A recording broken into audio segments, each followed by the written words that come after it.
But anyway, that just runs in the background. Media wise, I've settled down with iTunes.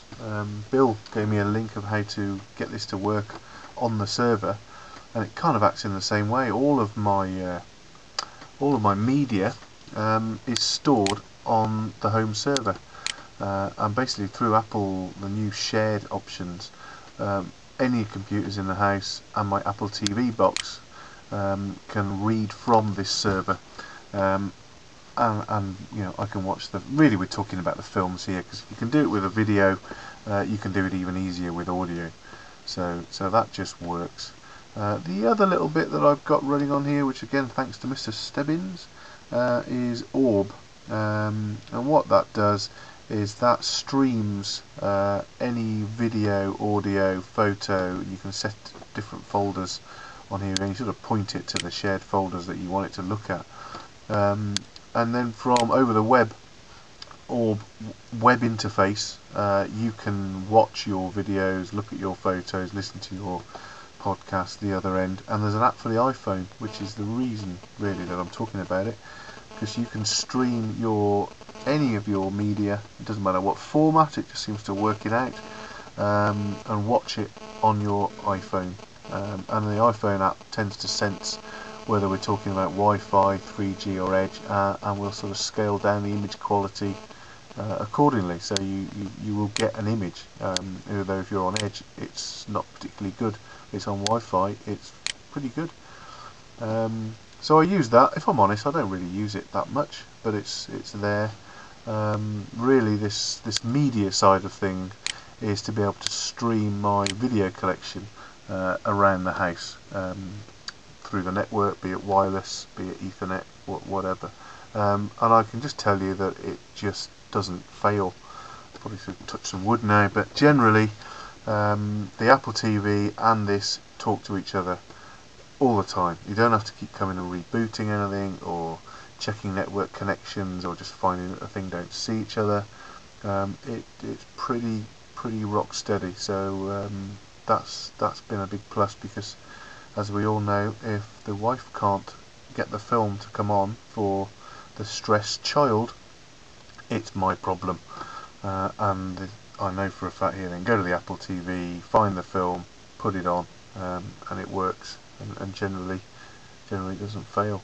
So yeah, you've got to be a little bit careful what you install here on this sort of remote, because it does look like any Windows computer, but obviously it is the server, and if you screw it up, you've got a problem.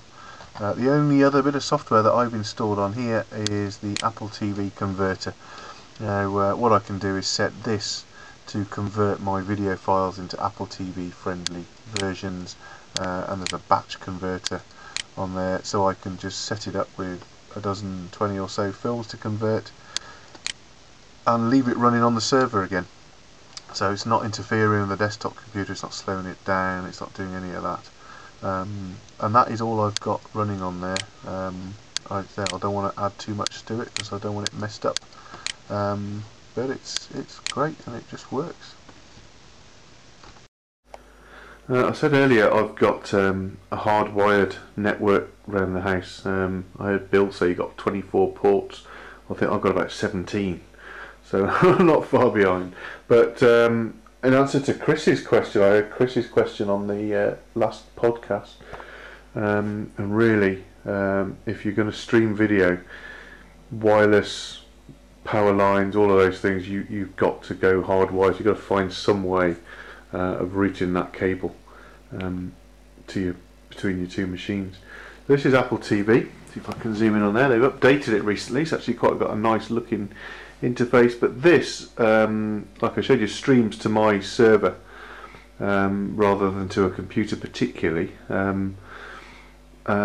All my photos on there, and it's great for looking at your pictures online. Podcasts are on there. I can stream the music, and really what it's all about is TV and video. I think this interface is updated, is really good. I've taken the trouble to go through most of my, you can see what sort of things I get to watch on my Apple TV. Get all the metadata through software called Metax, and that goes off and finds artwork, descriptions, genres, all of that sort of thing. So most of my stuff is in some sort of organised way, which is what I was trying to get to with Windows Media, but I just couldn't seem to find the way of doing that. So I've just settled back down with the Apple stuff, and it kind of works for me. So you can sort through genres, so it puts them into order. There's sort of kids films all in one place, so they can find their stuff quite easily, and they're sort of growing up with this thing. So yeah, there you have it. I've not got any HD stuff yet, but I intend to fix that if I get a Blu-ray reader. But I've got a fair bit of stuff coming on here now, and the beauty of that server is that it's almost an infinite amount of storage. So I can just keep adding, and when I do go HD, I can cope with the bigger file sizes. Anyway, I won't bore you with any more. That's it for now.